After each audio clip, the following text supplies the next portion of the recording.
So tell me, this is a big complex you have here. Yes. John Keane was born in Laikipia around 1926 or 1927 thereabout to a white father, but his psychological affiliation largely lay with his mother's Maasai community.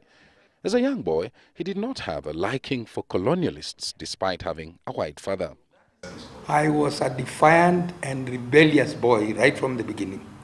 I went to a remand home at the age of 10 because of stoning a white man's car.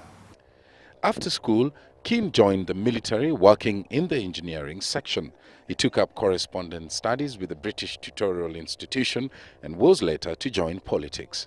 Or when I recall the history of Africa, particularly where the British, the French, the Norwegian, the Danish, they sent their ships to collect ships of slaves to collect Africa and sell them to America and other places and so on. It pains me when I think about it.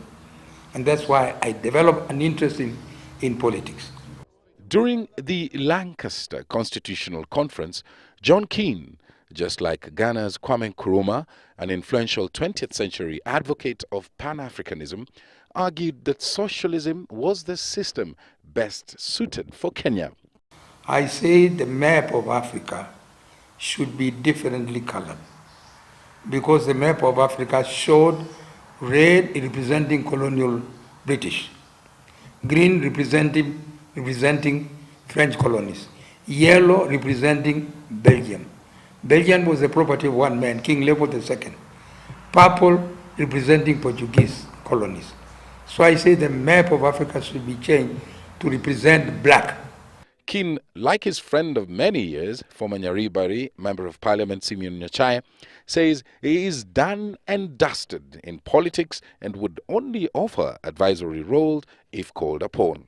This is what I would tell our present politicians. Let them retire honorably and go and look after their cattle or their businesses and leave everything to our young people who are more educated, elegant.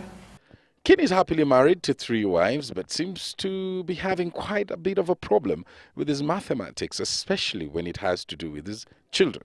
I even don't know the number of children I have, but I know many of them are in America. I have some here. I'm proud to have them. Well, they were described by the colonialists as terrorists, but today the Constitution salutes them. Are you preparing anyone to follow in your footsteps? I posed that question to him. Many of them, when they retire, they want to leave their children in office. What a shame.